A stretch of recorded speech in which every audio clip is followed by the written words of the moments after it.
Good morning everyone, welcome back to my channel. আর দেখো, সকালবেলা ঠাকুরকে দিতে বসেছিলাম, তো আমার ঘাড়ের উপর তো আর বসতে পারছে না, তো টেবিলটাকেই আশ্রয় করে নিয়েছে। একেবারে বসে নিয়ে দেখছি আমি কি করি না করি।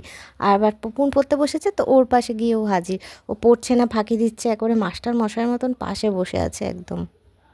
কতগুলো শাড়ি আছে, এই শাড়িগুলো পাশের বাড়ি বৌদিকে আমি ফলস লাগাতে দিই, তার জন্য ফলসগুলি মিলিয়ে রাখবো আর ব্লাউজ পিসগুলো যেগুলো আছে শাড়ির মধ্যে থেকে কেটে নেব। আজ কিন্তু সানডে নয়, কিন্তু আজকের দিনটা আমাদের একদম সানডের মতনই কেটেছে। আজকে স্যাটারডে, আর সানডের মতন কেন বলছি, কারণ শঙ্কর আজকে ছুটি নিয়েছিল।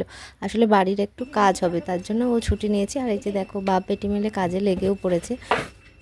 এটা আসলে আমাদের মাঝের ঘরের উপরে একটা বাংকার আছে, ওটার মধ্যে না একটা পর্দা মতন ঝোলানো থাকতো, তো সেটাকেই ভাবা হচ্ছে ওই পাল্লা সিস্টেম করে দেওয়া হবে। তার জন্যই এখন ওপরটা আগে পুরো খালি করে নিচ্ছে। একজনের অবস্থা দেখো, এখানেও এসে হাজির, মানে যে যেখানে যা করবে ওর সবটা দেখতে হবে, ঠিক সেখানে গিয়ে একদম হাজির হয়ে যায়, একদম বসে নিয়ে ও সব দেখতে শুরু করে দেয়। আর আমি এদিকে আবার সকালবেলা জল খাবারে আমাদের বাড়িতে বেশিরভাগ প্রত্যেকেই রুটিটাই পছন্দ করে, অন্য কিছু অত খেতে চায় না।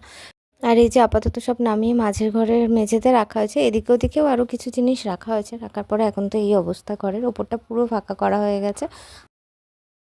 আর এই যেখানেও এসে হাজির, মানে যেখানে যা সব ওর ঘুরে ঘুরে একদম দেখতে হবে, এর মধ্যেও ঢুকে গেছে। মাঝখানে একটু ব্রেক নিয়ে চা সবাই মিলে খেয়ে নিলাম।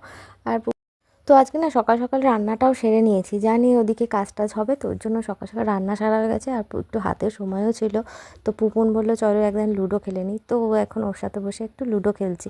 কেননা মাঝের ঘরে কাজ হচ্ছে, তো আমাদের দরজা দিয়ে দিয়েছে পুরো ওই ধুলোগুলো এইদিকে সমানে চলে আসতে, তাই জন্য ওদিকে বারবার যাতায়াত করাটাও ঠিক না। তাই জন্য বসে একটু লুডো খেলে নিলাম। আর দেখো, মাঝের ঘরটা তোমাদের সাথে একটু শেয়ার করি, এই যে এই অবস্থায় হয়ে আছে, মানে পুরো মেঝেতে এইগুলোর গুঁড়ো পড়ে। পাখা তো চালাতেই হচ্ছে, তো পাখার হাওয়াতে হাওয়াতে পুরো 3টে ঘরেই সমানে ধুলো, একদম সাদা হয়ে গেছে। আর এই যে দেখো, মোটামুটি অর্ধেক দিক পর্যন্ত হয়ে গেছে, এইটুকুনি দেখতে, কিন্তু অনেকটাই সময় লেগেছিল ওদের কাজটা পুরো কমপ্লিট করতে। দিকের কাজও মোটামুটি কমপ্লিট হয়ে গেছে, দেখো পুরোটা কমপ্লিট হওয়ার পর কেমন দেখাচ্ছে ওপরটা তোমাদের সাথে শেয়ার করে দিলাম। কমেন্ট করে জানিও কিন্তু অবশ্যই কেমন হয়েছে। আর কাজ হওয়ার পর তো মানে ধুলো মুছতে মুছতে আমাদের অনেকটা টাইম চলে গেছিলো। আর এই যে এখানেও উনি এসে গেছেন হেল্প করার জন্য।